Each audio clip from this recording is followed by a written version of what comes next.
Alright. Oh, 5 likes already. Wow. Welcome, welcome guys, welcome. Okay. We'll be, let's see, it's been about exactly a minute now. So let's hope people are getting their notifications that we are live.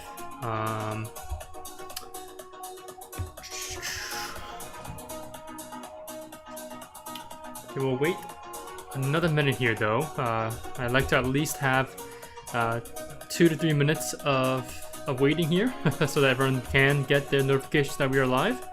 Welcome guys, welcome, welcome. I see people coming in now. Welcome, hello, hello. Let's go, let's go. We're gonna have a very good stream tonight. Again, a nice productive one. Hey, Lovey and Lovey N1J. Is that supposed to be New Jersey? Hello, hello guys, hello, hello.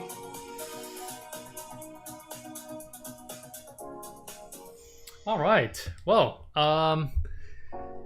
let's see, alright, we will begin now, let's begin now. Right, it's about 2 minutes. I'm sure people will start jumping in a couple of minutes later, but yes, let's talk about the main question that I have for everyone, and I'm sure everyone is thinking about, right? And that is on the title of tonight's stream, right? Is there a feeling of impending doom? So the reason why I'm asking this question is that it seems like a lot of people have suddenly become very bearish this week, right? And it's pretty interesting to see because we were seeing a lot of bearish sentiment for the last, I would say, for the last 3 weeks. So if you take a look on, obviously this is the E-mini SPY futures, but it doesn't matter. All right, we're still looking at the overall markets. But I would say the last like 3 to 4 weeks or so, about these 4 candlesticks here. Okay, this is when we start to get very, very bearish sentiment. Okay, we can check it out on the AAII investor sentiment as well, or even just take a look at the nyse exposure index as well too. But if we take a look at that, those data, or just the overall, I guess you guys can just check CNN's Fear and Greed Index too. But either way, what I'm trying to tell you guys is that sentiment was getting very, very bearish during the last, these 4 trading weeks here. Okay, this is when we actually began to really just blast off into highs and kind of extending, overextending this rally here from the lows of March. Okay, but what's very interesting is this very quick switch that we've received since last Friday's price action right here, right, into this week so far. And during this entire time, right, we've seen volatility, market volatility coming right back as well. Now, what's also interesting is that on Friday, if you take a look at the VIX, okay, if you guys were in the CFO Streaming Watch, excuse me, if you guys were in the private CFO Discord, right on Friday, early in the morning, I told everyone that VIX is looking a little bit suspicious here, and that there's a very high probable chance that VIX can retest the corrective value of 20. And I reminded everyone that even if the VIX was staying at these lows, right, around 16 to 15, or even lower, right, if it does go lower, the affinity with the value of 20 is not gone, right? The affinity with the value of 20 will never disappear for the rest of this year. And I mean, if you guys have been with us since the year began, for example, if you guys are a CFO Streaming Watch Report reader, you guys know that I've been stating that for most of Q1 of this year.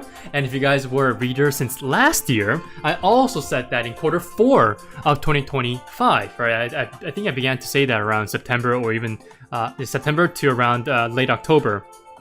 I was constantly telling you guys and warning you guys that the VIX will continue to have this, or excuse me, will gain an attraction to this value of 20. And that's exactly what we got at the start of this year.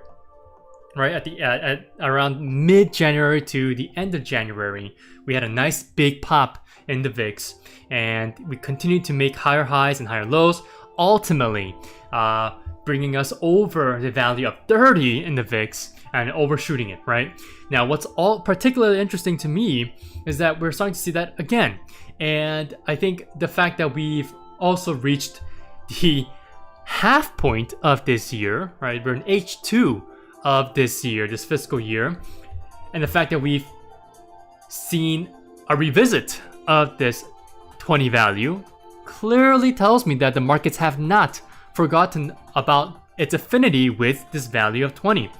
And I really want to let you guys know that whenever the markets hit the value of 20 or even stays above the value of 20 on the VIX, it's not a good sign, right? It clearly states that, number one, injection of market volatility has occurred, and number two, that injection of volatility is going to create pullbacks and corrections, okay? And so far, we are in a correction. Since we have moved, I think on the SPY, we've moved over -5% at the close today from the current all-time highs. All right, so the current all-time highs is at $760.40. There we go. Okay, so this is I think it's like almost 5%. Yeah, so we hit 5% from yesterday's lows. There it is, right? And today we continue to move lower after a nice gap down open, and then we try to the bulls try to regain a hold over the $732 level on SPY, but ultimately it failed, and we had a nice reversal and a nice big bearish candlestick on SPY at the close here today. So right now it's seemingly this feeling of impending doom that has suddenly occurred this week, right? Starting from last Friday to this week, where it seems like even the bulls are now completely bearish, right? So to me, that doesn't mean that, oh, we should be flipping right back to being bullish, right? Because we tend to try here at Charts Focus 1 to be a bit contrarian, right? We want to go against the overall consensus. However, right, when sentiment switches this quick, right, we do not want to be too quick with our analysis, right? Especially when it involves sentiment, because sentiment is just an overall surface level gauge as to where the markets are at, right? The health of the markets. Hey, what's up? Hello. See some new faces here. Hello guys. Make sure you guys smash that like button down below if you guys are just joining us. But if you guys have just joined us, and if you guys missed out on a couple minutes here, do not fret, do not worry. Okay, the replay will be on the channel here once the stream is done, so you guys can go back and watch this live stream as a replay. Right, it will be uploaded immediately. Right, so what was I saying here? Yeah, so SPY here. This impending feeling of doom has increased for the past couple of days since this week began, to be honest, as a lot more bulls have kind of given up on trying to stay as bullish as possible as we're pulling in, right, from the current all-time high price print here. But I would say that it'll be too early to try to call for a market bottom, right? Because we're still in a textbook pullback at the close today. But yesterday, we ended up hitting lows here, and the markets officially pulled back about -5%. And if you guys don't know, the textbook correction, all right, starts from -5% to a maximum of -10% from any given high, okay, or any given pivot high point.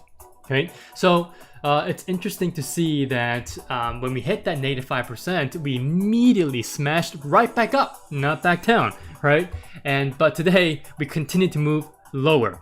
Now, what's also interesting to see is that both on futures and on SPY here, what we see here is that we have officially lost both of my momentum SMAs, my short-term momentum SMAs, which is my daily 10 here, and the daily 21 SMA. So again, the light blue line is the 21, and the red line is the 10.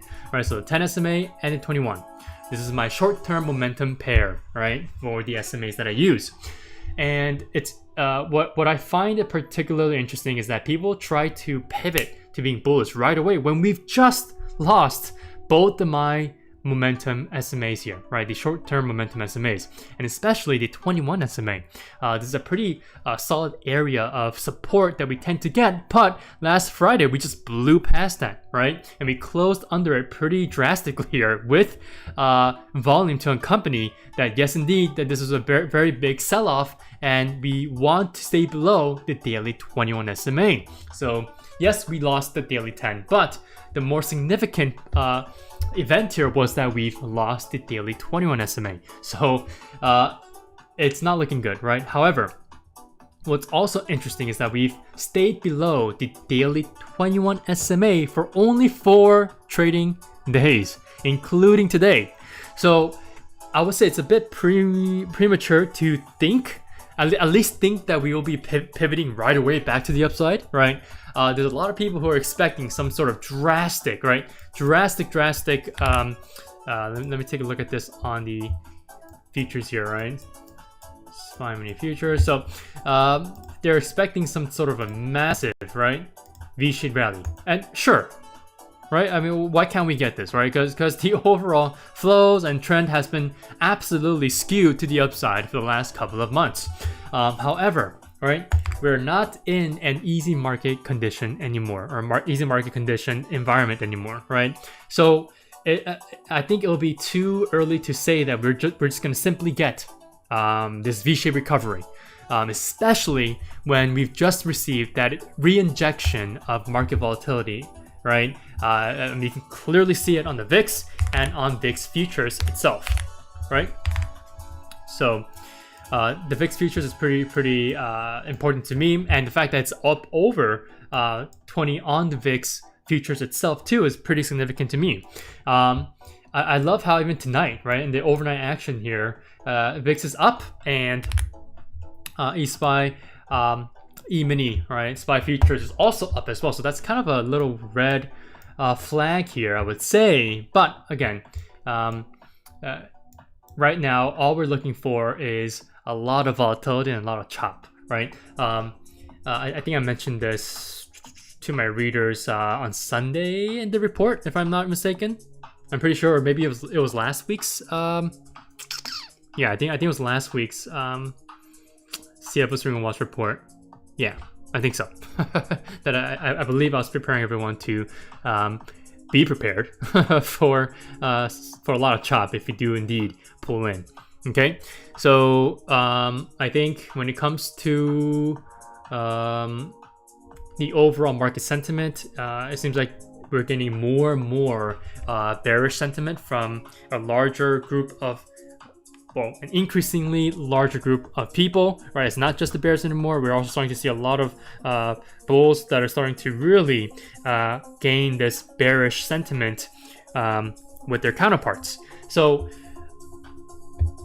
now, if you just take a look here on SPY, okay, I think, well, just from a technical analysis perspective, okay, from what I've known for 8+ years, using my SMAs, my simple moving averages here, whenever we decide to move below both of my daily 10 and the daily 21 SMAs, we are always aiming for my daily 50 SMA. Okay, and that's this dark blue line here that is currently catching up to the price, or you guys can just see it in the opposite perspective.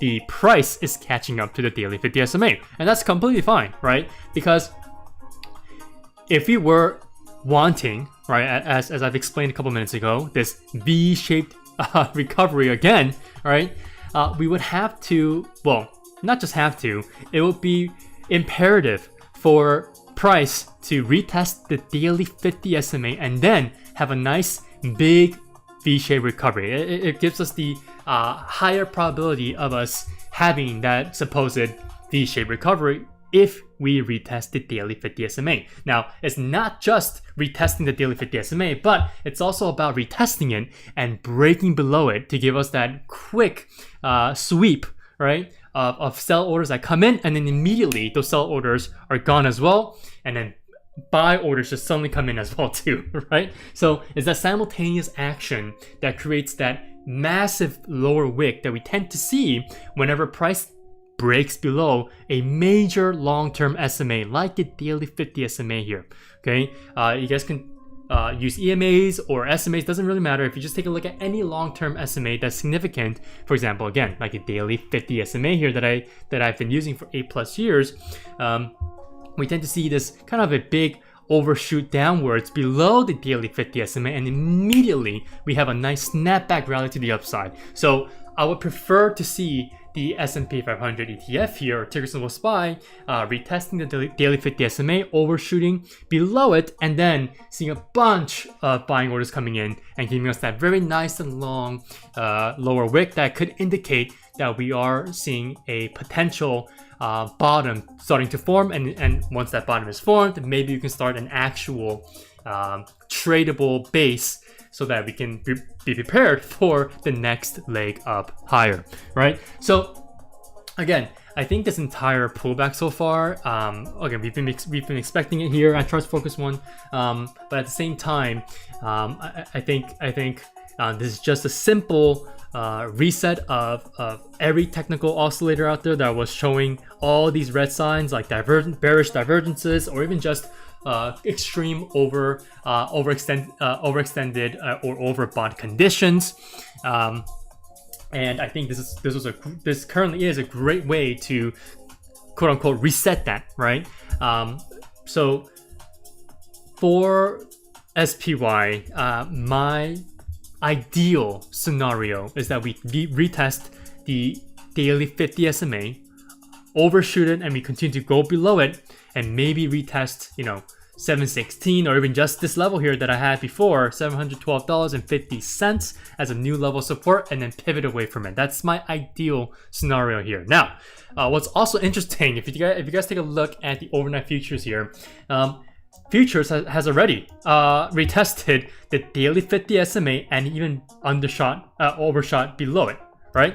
So this right here is exactly what I'm talking about, right? This is what I want to see here, right? So if futures have done this, I would really want to see SPY acting in a similar manner as well, maybe by tomorrow, or maybe on Thursday, or maybe on Friday, right? When SpaceX's IPO, right, comes out and starts trading in the markets.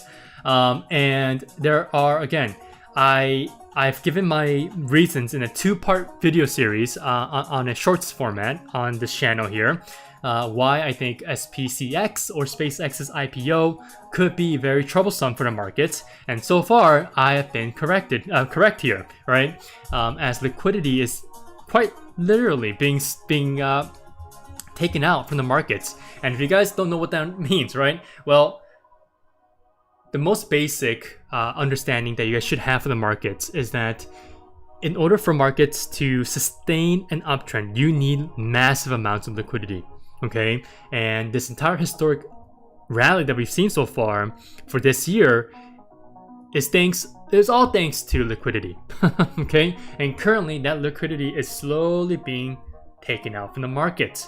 And that is one factor to contribute to this current pullback that we're seeing right now, okay? Hey Joe, what's up? You said, what's your opinion of possibly hitting 7085 on futures? To be honest, I mean, the current action now tells me that we've hit an interim bottom here. However, again, when cash market opens tomorrow, again, that's just SPY. I'm just saying the market's open tomorrow, cash, right? There is still that possibility of us moving down and retesting the daily 50 SMA on ticker symbol SPY, right? So I would say right now we're kind of in this gray area right now, so that's why I'm trying to be a little bit careful with my words here. So just again, take everything that I've said tonight so far with a grain of salt. But truthfully, Joel, I think retesting 7085. I mean, 7,085. I think that's a little too low there. I mean, that is pretty close to the previous breakout level here, right? So around here, all right, 7,100. I mean, I guess, yeah, we definitely can. We can definitely see this range between. Let me see. I would say, yeah, around there. Let's use these whole numbers here. Okay. That's better. Yeah, 7,060 to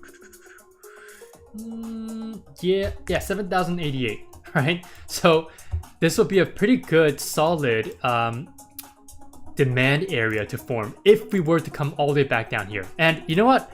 I would honestly prefer that too. I mean, that would be an amazing way to take out all the people who got in too late and are having FOMO, right? I mean, if people are still trying to go long, right, overtly long, and with leverage positions as well, you know, using calls and just trying to go against the overall trend that is currently to the downside, they're going to be used as perfect exit liquidity, right?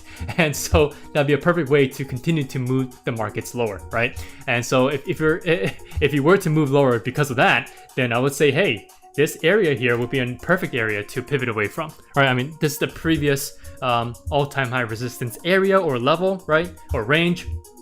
And if you're able to switch this previous supply area into a new demand area, I mean, well, that'd be great. But Joe, I think if you're looking for a V-shaped recovery, then we would have to come back down here. At that point, the markets would be very oversold, right? And then we can have that V-shaped recovery that everyone seemingly wants right now.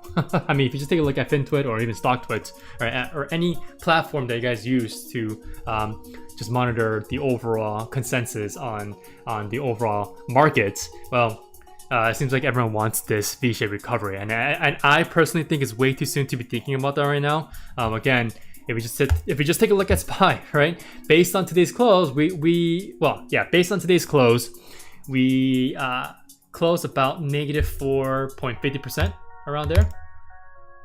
Yeah, around there, close enough. Okay, so this is still a pullback, right? And again, the textbook correction that I love to talk about is always from negative 5% to negative 10%, right? So again, this is a simple textbook pullback. And Slots, you said, cool idea, people exiting NASDAQ to get in SpaceX, causing a sell-off. Yeah, and Slot 7, if you want to take a look at my two videos that I've done on my shorts feed, if you just take a look at the shorts tab on this channel, I did a 2-part series there on SpaceX's IPO. Okay, so I believe it could be very useful information if you haven't seen it yet.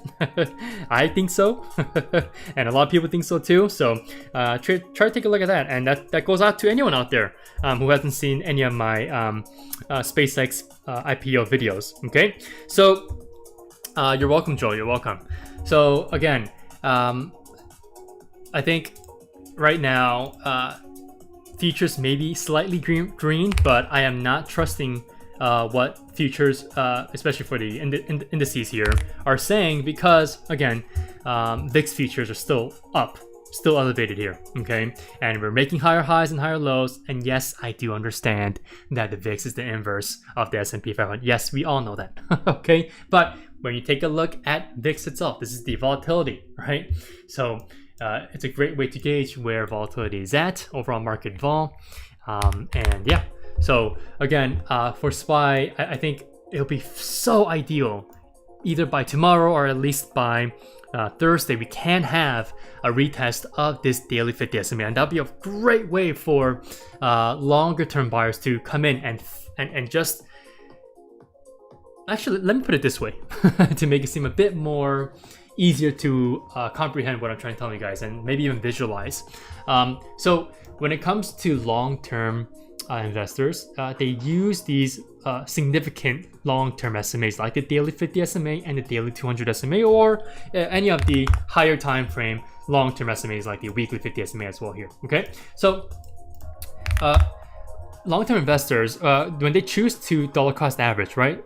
They choose to dollar cost average around these very significant SMAs that thousands, if not hundreds of thousands of people use on a daily basis, right? So I would love to see the first round of DCA orders coming from long-term buyers at this daily 50 SMA, which is again another reason why I want to see SPY hitting daily 50 SMA.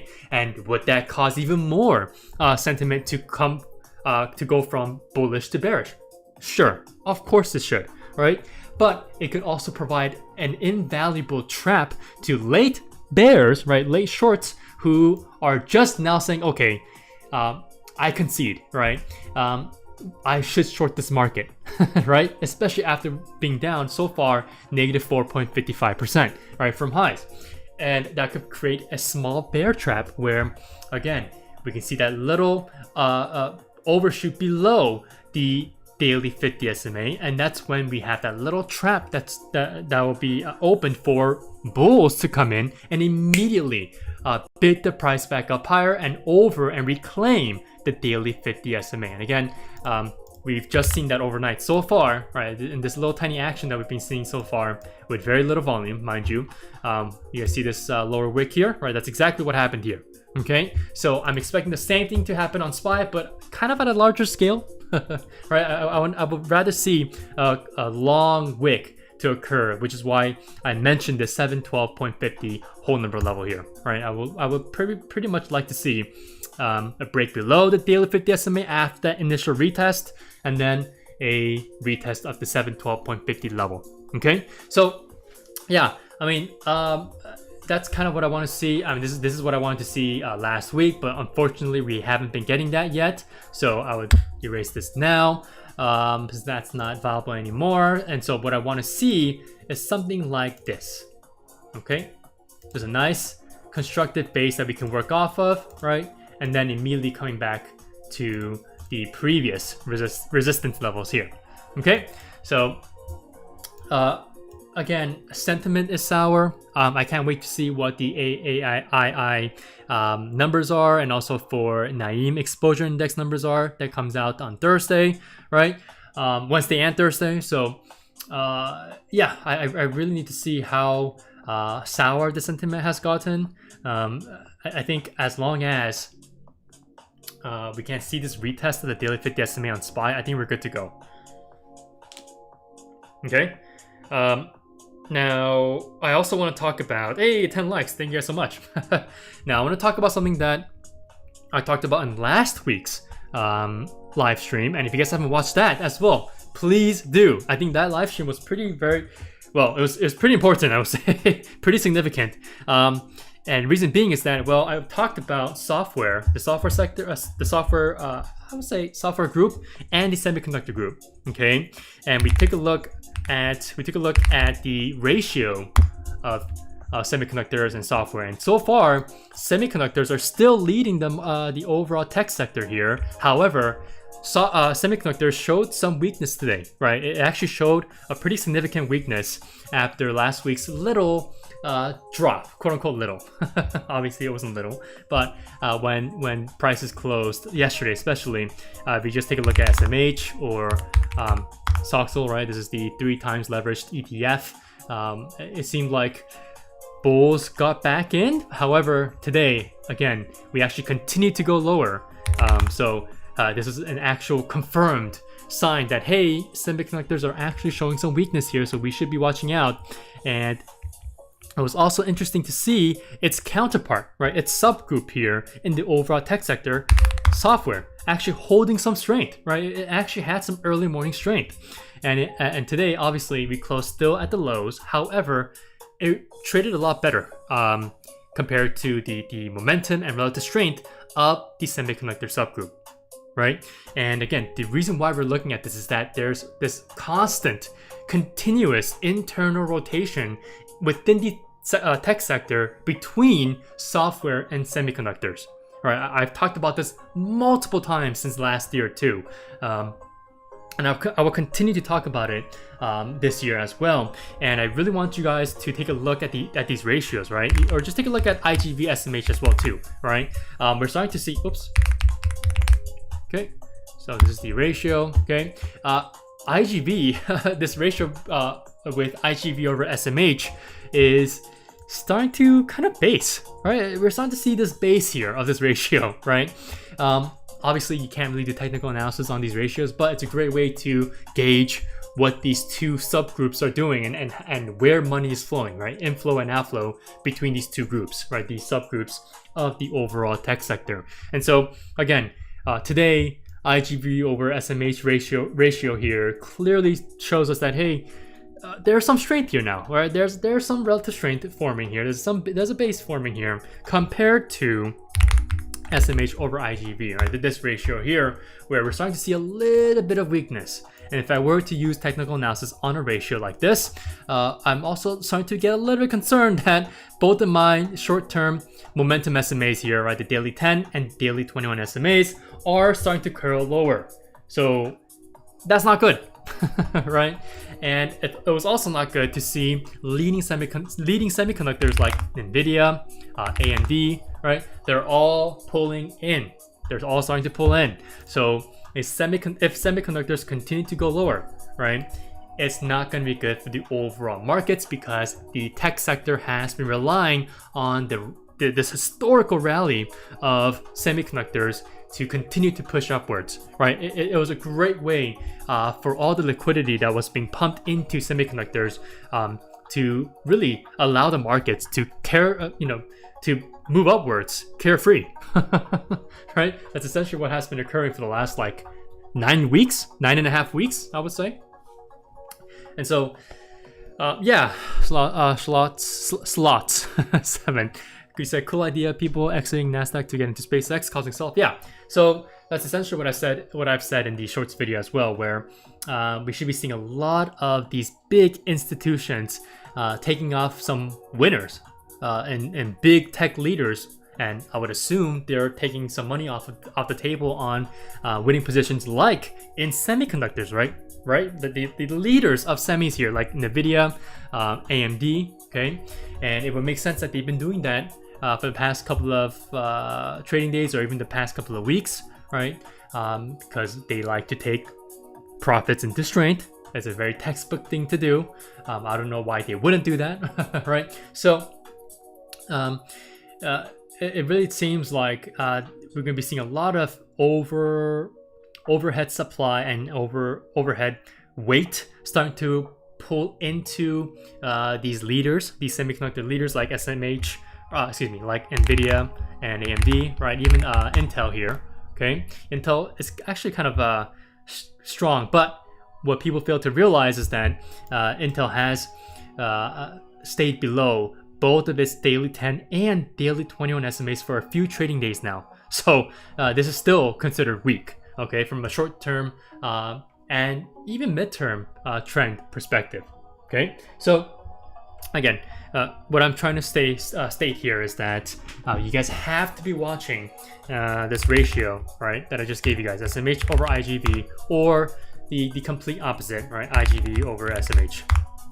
All right, and I've gone over this again in last week's live stream, so please go ahead and take a look at that if you guys missed it, okay? I talk about even more stuff in that stream, so, and I think it'll be pretty useful as well as always, since I've always talked about some important information, but most importantly, applicable information. I've stated that multiple times as well. So, yeah, I think that pretty much covers it for tonight, guys. Hopefully, we get to see SPY making that retest on its daily 50 SMA, just like what we saw with SPY futures here, right? It's done it itself here, right? Yeah, I mean, if we really want this V-shaped recovery, I mean, we have to see an absolute quick sell-off to the downside, right? That's what really tends to confirm a true bottom that could lead into that very desired V-shaped recovery that everyone seems to want right now. Okay. Hey Joe, thank you very much. You said always filled with golden information. That's why I keep coming back. Yes. And hopefully to anyone who's watching this, maybe you guys are new to this channel, maybe you guys are a new subscriber to the channel, make sure you guys join us on our streams every single week. We at least have one stream every single week to kind of check into the markets, or I go over the tickers and the trade ideas that I put in the weekly CFO Swing Watch report, which you guys can get more information on by clicking on the second link in the description box down below. Okay? Again, it's the second link in the description box down below. It's very hard to miss. So, but if you guys have any questions for me on the CFO Report, just DM me on Instagram at ChartsFocus1. It's the same handle as the YouTube channel here. So if you guys don't know how to spell it, well, you guys have this channel here to use to look me up on Instagram. Okay? But yeah, I mean, to give you guys the generalized answer here for the question that I put for this stream, I think the feeling of doom hasn't set in yet. I think the feeling of doom will definitely set in once we retest the daily 50 SMA and we get that quick bear trap to form as we start to overshoot below this daily 50 SMA. Okay, and once that happens, again, I would expect to see a flood of the long-term buyers looking to dollar cost average into SPY for the long-term positions. Okay, and that should initially cause a wave of bidders, right, to bid the price back up higher, giving us that very nice and long lower shadow or lower wick like we saw yesterday here. Okay, does that make sense? All right, and before I leave you guys here with the stream, please keep an eye out on VIX futures. Okay, it's ticker symbol VX. Right. This is a little red flag here, right? Futures are green, but VIX futures are also green as well. I don't like that.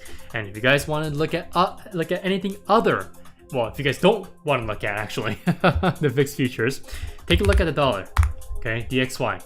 The dollar is currently flagging and in an uptrend, and usually we don't tend to see this. Okay, let me actually go over this real quick before I end the stream. We don't tend to see, there's not a direct inverse relationship between the dollar and equity markets, but when we tend to see the overall markets becoming hypersensitized to macroeconomic data and just the overall macro events. Okay, anything that considers macroeconomic catalysts, we tend to see this inverse relationship starting to form between the dollar and equities. Okay, so when the dollar goes up, it's usually a sign for risk off for the equity markets, and vice versa. Okay.